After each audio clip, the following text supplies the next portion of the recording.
So now that the Avengers have finally assembled for the first time ever at a Disney park in Avengers Campus, let's dive into an honest, fair and balanced analysis of Disney's first ever Marvel themed land. Up next.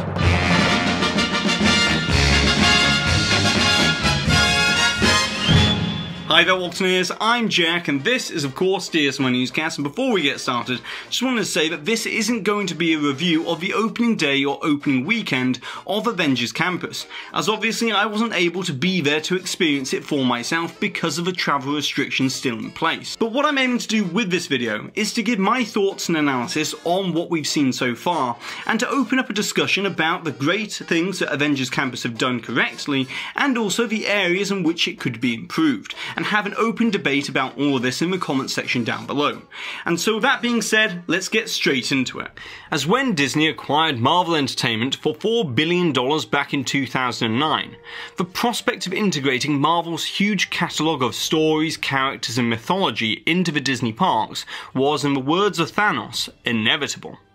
However, with the development of a Marvel Cinematic Universe transcending what was previously thought possible for multi-threaded franchise storytelling, the anticipation over the past decade has only grown amongst Marvel fans to experience Disney's version of a Marvel-themed land. And so that brings us to the Avengers Campus, as we've received a taste of what Imagineering has been able to do when playing within the Marvel sandbox before, with the very popular Guardians of the Galaxy Mission Breakout at Disney California Adventure, the Iron Man Experience and Ant-Man and the Wasp Nano Battle in Hong Kong Disneyland. But this is the first time that Disney is opening a land completely dedicated to Marvel, and so the expectations are understandably high.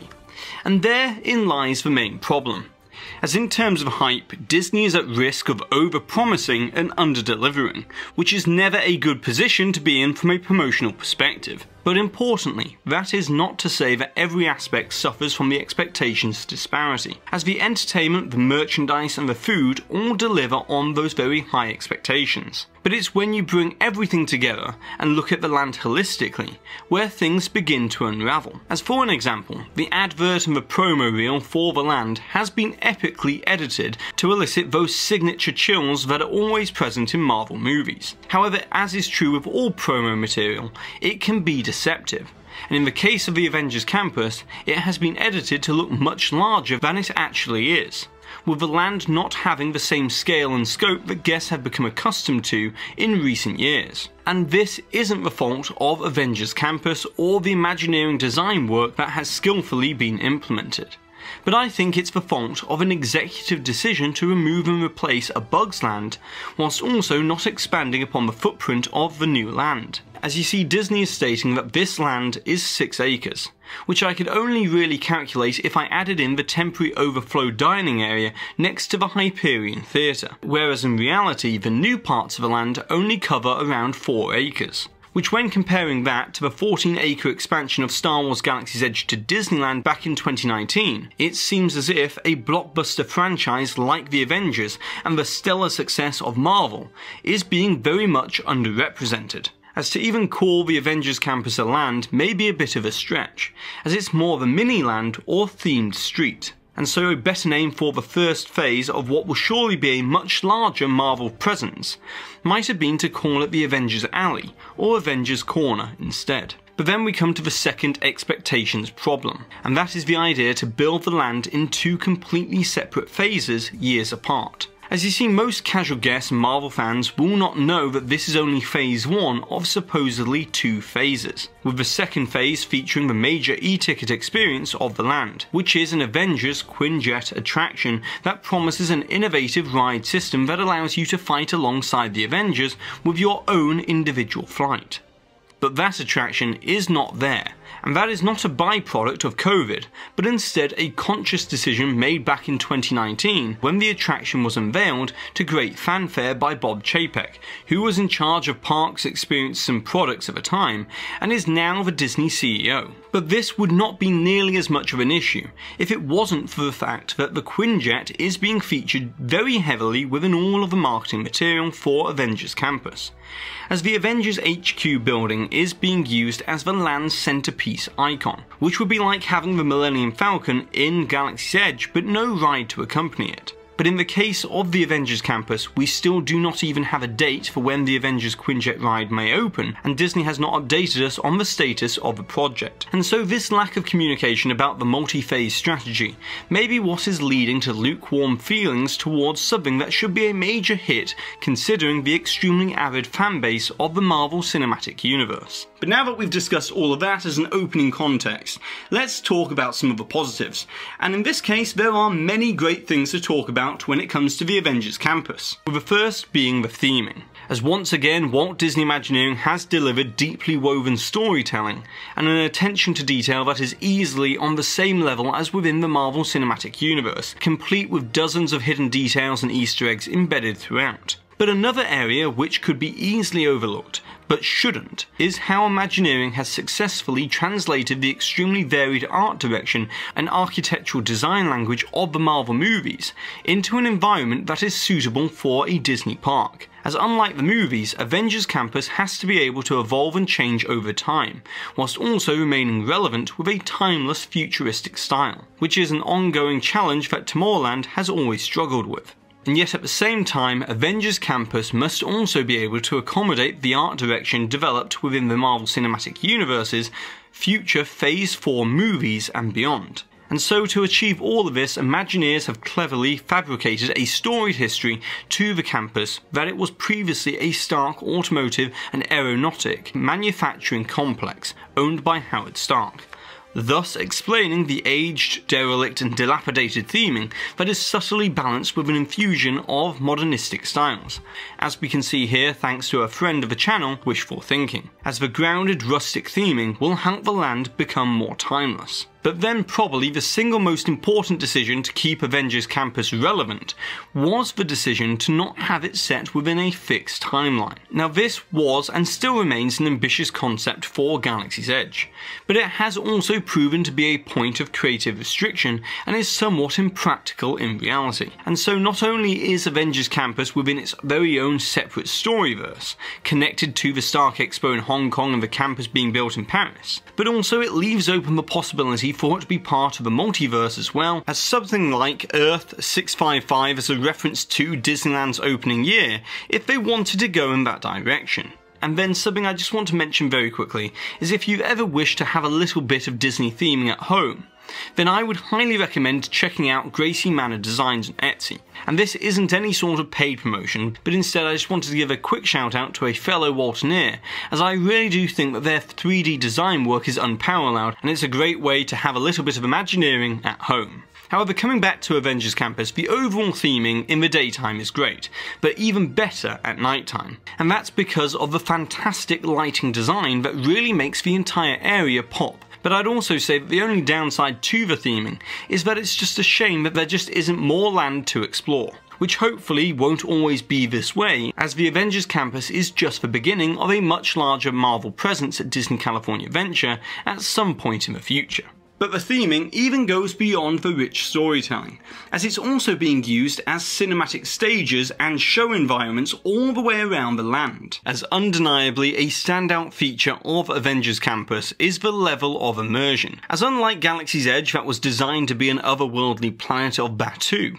Avengers Campus is very much within our world. And so, in a way, it's much harder to create that level of immersion and escapism, but it does achieve this through the kinetic energy and sense of spontaneity provided by the live entertainment offerings. And there is no better example of this than the way that Spider-Man is introduced within the land as part of the beginning of an elaborate meet and greet, as this sequence is made possible through the combination of live performers, trained stunt professionals, and breakthroughs in the field of advanced autonomous robotics by Disney Research, resulting in a Spider-Man that can interact with the guests on the rooftop of the Worldwide Engineering Brigade, stunningly make a gravity-defying 85-foot swing through the air thanks to the stunt robot, then traverse upside down the side of a building on wires, to then walk out and greet the guests, which is one of the most seamless integrations of entertainment that I've ever seen. However, this level of immersive entertainment is not just limited to Spider-Man, but instead the spontaneity and suspense is brought to all the character implementations as well, thus literally making it seem as if the heroes and the action from the Marvel movies has literally leapt from the silver screen and into real life, fully enveloping you in the immersive environment and providing a sense that anything really could happen. However, the Ancient Sanctum is also very important to this character integration, as Imagineering has ingeniously used the concept of Doctor Strange demonstrating the mystic arts and powers of the multiverse to open up portals to other realms, which means that it's possible to see Stephen Rogers and Sam Wilson's versions of Captain America, obviously not at the same time, and to encounter a full cast of characters such as Iron Man, Black Widow, Black Panther, the Dora Milaje, and yet also the Avengers Campus can also be used as a blank canvas for future characters to arrive, whilst remaining within the story concept, as can be seen here with the latest iteration of Loki. But of course, relying on entertainment to breathe life into the land is also a double-edged sword, as we witnessed with Galaxy's Edge that one of the first things to be the victim of budget cuts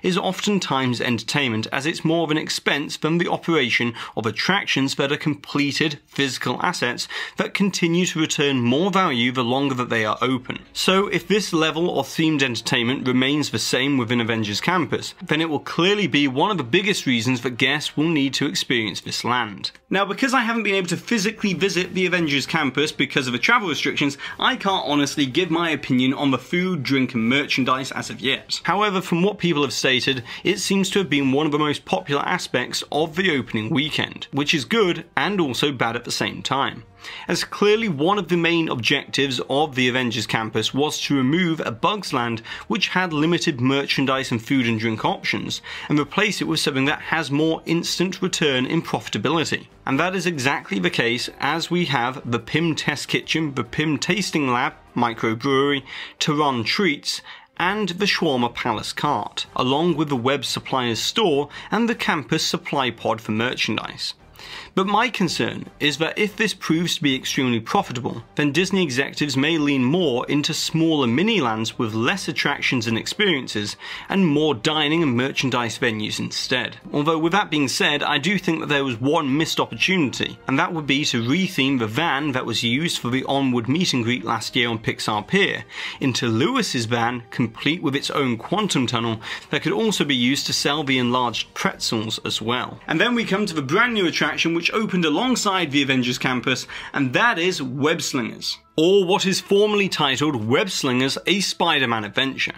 And yes, I've mentioned this in previous videos and I know it's a small thing, but the obligatory tagline does not seem necessary and does sound like generic theme park language, whereas Disney could have incorporated the Spider-Man branding without having to rely on the term adventure, which is often overused in Disney attraction names. Now before we get started, I do feel that any analysis of the Web Slingers attraction deserves to be graded on a curve, for the simple fact that it was always intended to be a family-friendly attraction that would act as a complementary ride to the more advanced, groundbreaking and innovative Avengers Quin-Jet experience that is still TBD at the time of this recording. And so there is clearly a disparity between how Disney has marketed this ride and what Imagineering actually designed it to be, which I feel is partially why it has received such mixed reactions from guests that were expecting so much more. As at the core of this experience, Imagineering has delivered a solid family attraction that provides a unique spin on the traditional interactive shooter ride system, which most importantly has no height restriction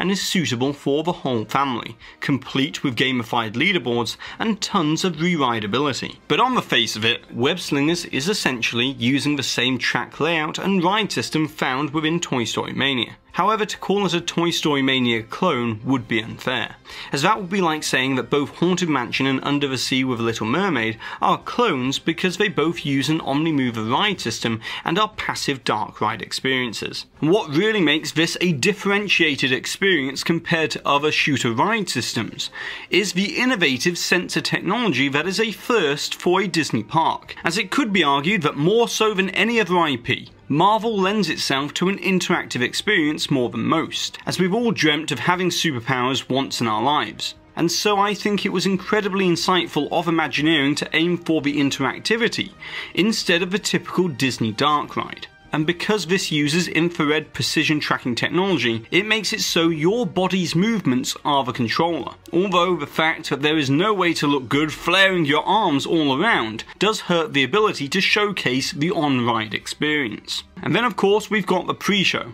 And what was really a brilliant move on Disney's part was to have Tom Holland reprise his role as Peter Parker for this pre-show, as this latest iteration of Spider-Man is easily the most widely beloved by the Marvel fandom, and so the chance to stand virtually in the same room as Tom Holland is pretty cool. But that is also an area which could have been improved, as Imagineering is using a form of Musion rear projected screen with physical props layered in front, with the hope that it would produce a three-dimensional holographic effect. But from what I've heard from people who have seen it in person, it's not the most convincing of effects, which isn't uncommon with the Musion screen effect that is also used in Universal's Escape from Gringotts pre-show as well. Whereas it's a lot more effective within Rise of Resistance, probably because you are further away and it's from such a different perspective looking up. But there are some very obvious areas where I would want to improve Web Slingers, as first of all the CGI is very mediocre and cartoony and looks like game graphics from a decade ago, whereas I feel that it would have been much better if Disney had incorporated the same photorealistic CGI found within the movies like Infinity War or Endgame, and used the same photorealistic lighting, shadows and textures, and would have taken this 3D experience to a whole new level, making it feel as if you're within the Marvel Cinematic Universe. Then secondly, the story concept of capturing Spider-Bots is a little bit overdone for Disney's shooter ride style systems, as it's a similar narrative to that of Buzz Lightyear's Astro Blasters, and even Ant-Man and the Wasp's Nano Battle in Hong Kong Disneyland uses the idea that you are deactivating Hydra bots. But overall, I feel that Web Slingers is a very strong addition to Disney California Adventure, and over time it will probably be a consistently popular attraction for all age groups. And then lastly, I wouldn't feel that this is a complete analysis without also discussing how Avengers Campus compares to the other Marvel themed land east of the Mississippi River, and that is Superhero Island in Islands of Adventure at Universal Studios Orlando. And I know that this is very much an apples and oranges comparison, as Universal built their land in the 1990s around the comic book versions of the characters, whereas Avengers Campus is built around the Marvel Cinematic Universe. But overall, I do feel that Avengers Campus will age better over time and remain more relevant, whereas despite Superhero Island being incredibly true to the comic book theme, it is showing its age purely for the simple reason that to younger fans, the Marvel brand is increasingly becoming more synonymous with the movies than that of the comic book origins. However, in the case of Web Slingers vs. The Amazing Adventures of Spider-Man, I do think that the Universal Studios attraction holds up very well. So much so that I do find it baffling that Disney decided to create their very own version of a 3D screen-based ride on Spider-Man, almost as if they were encouraging the inevitable comparisons to be made. And I understand that Spider-Man is as important to Marvel as Mickey Mouse is to Disney, so it was clear that Disney would want an attraction themed to Spider-Man. And so in conclusion, Avengers Campus is clearly going to be a success in terms of profitability and will provide a brilliantly themed space for integration of future Marvel character encounters. However, I personally feel that for a movie studio that has returned $22.5 billion over the course of 23 movies, that the current offerings are disproportionately underrepresenting the weight and gravitas that the Marvel brand does hold. And so, as Nick Fury intended for the Avengers initiative, I hope that this Avengers Campus is only the beginning. But now, it's over to you, Waltineers. I would like to know, what are your thoughts and opinions about Avengers Campus, and also the Web Slingers attraction, and in which areas would you improve the land or the ride? And of course, don't forget to put the timestamp for where the hidden Mickey appeared somewhere in today's video, along with your suggestion or your comment, to be in a chance to win one of these official Avengers-inspired Waltineer pins. And congratulations to this Waltineer here for winning this suggestion from a previous video, where we're talking all about Mickey and Minnie's Runaway Railway coming to Disneyland. And so that's it for today, so be sure to go and subscribe down below if you're new to the channel. Hit that notification bell if you've already subscribed and would like to receive notifications whenever I release a new video. And if you've enjoyed today's video, then be sure to give this video a massive thumbs up, as it really does help this channel out. And I've been Jack, you've been you, and I'll see you real soon.